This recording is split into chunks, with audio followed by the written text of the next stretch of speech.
શિનોરનગરમાં Indira colony વિસ્તારમાં છેલ્લા 2 મહિનાથી પીવાના પાણીની ગંભીર તંગી સર્જાઈ છે। પાણી જેવી મૂળભૂત સુવિધા માટે લોકો ત્રાહિમામ પોકારી ઉઠ્યા છે, ત્યારે સ્થાનિક તંત્રની કામગીરી સામે અનેક પ્રશ્નો ઊભા થયા છે।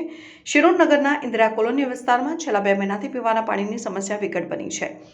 રહીશો દ્વારા કહેવામાં આવ્યું હતું કે અનેક વખત ગ્રામ પંચાયતને રજૂઆત કરવામાં આવી હોવા છતાં હજુ સુધી કોઈ ઠોસ પગલાં લેવામાં આવ્યા નથી, જેના કારણે લોકોમાં ભારે રોષ જોવા મળી રહ્યો છે। પીવાનું પાણી, સ્વચ્છ પાણી ન મળતા લોકો દૂર દૂરથી પાણી લાવવા મજબૂર બન્યા છે, જેમાં મહિલાઓ અને વડીલોને ખાસ કરીને ભારે હાલાકી વેઠવવી પડી રહી છે। ગરમીના વધતા તાપમાન વચ્ચે આ સમસ્યા વધુ ગંભીર બની રહી છે। દેશના વડાપ્રધાન શ્રી નરેન્દ્ર મોદી દ્વારા મૂળભૂત સુવિધાઓને પ્રાથમિકતા આપવામાં આવી રહી છે, છતાં શિનોર વિસ્તારમાં પાણી જેવી આવશ્યક સુવિધાઓનો અભાવ સ્થાનિક તંત્રની ઉદાસીનતા દર્શાવે છે।